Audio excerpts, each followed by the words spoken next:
Welcome back to the Success Train with Joshua Sevier. On the last video, we discussed how criticism is a flaw. And I'm excited today because we're going to talk about how to effectively correct behavior in people we supervise or just people in our environment. So let's get to work. All right, so we want to correct a behavior, a habit, or an attitude in someone. How do we do it? I'm sorry to tell you, we can't do it. Right? We can't force anyone to change. All right, you, me, all of us. We're only going to change when we want to change, when we're inspired to change. All right, when we see the benefit, there's a benefit in it for us.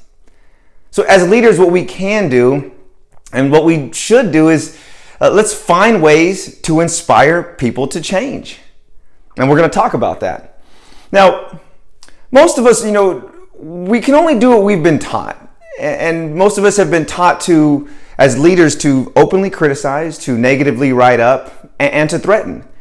And those things will work for a time, especially when you're present in the office or with the people you supervise. But what happens when you leave and you're not there? If people aren't inspired to change, they tend to go back to their usual behaviors. And what the criticism and the write-ups and the threats, what they actually do is it creates the complete opposite reaction of what you were hoping to do. It creates an environment full of fear and resentment.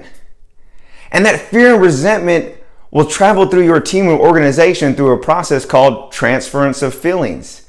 That person takes that fear and resentment and talks with other people and deposits that fear and resentment into them, and so on and so on. It's a very destructive behavior that we need to avoid at all costs. All right, so we have to point out blame and fault, but we want to do it in a way where it inspires change. Here's what we're going to do. All right, before we point out that shortcoming, let's take time and explain to the person, how important they are to the team or the organization or to the mission. Appreciate them for what they do. Praise them for the things they do well or the things they do exceptionally well. Let them know that they're intelligent and you recognize their effort. So what this does in their mind is you earn the right to point out a shortcoming because we did those things. Now this is very important because once that person says this, you've earned the right, now they will accept the shortcoming and want to make that change.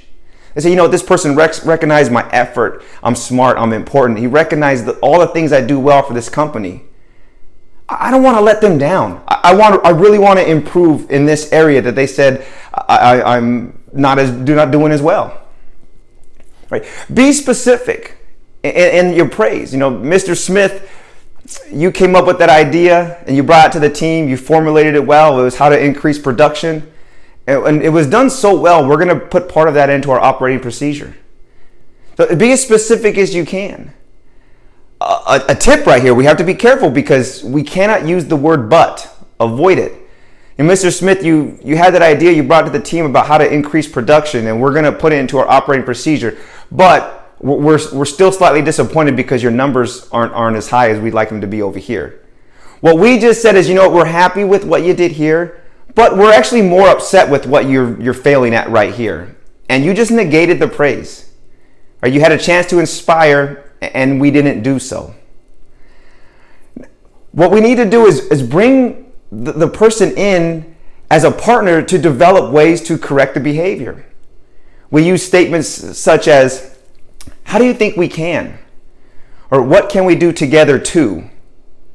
Or what will it take to? Now the person has a stake in the development process. And that's important because that means ownership. Most people want success. And those people, they feel bad when they fail. All right, as leaders, it's our appreciation and our tactful fault finding that can inspire them to make a change and continue to reach for the success that they really want. Conversely, it's our criticism and disappointing words that can give those same people cause to continue to perform at a low level and to continue to transfer that fear and resentment throughout teams and organizations. People will find ways to do more for those who appreciate them. And they're going to find ways to do less for those who criticize them. So when we get back into the office, look for those things that people are doing well.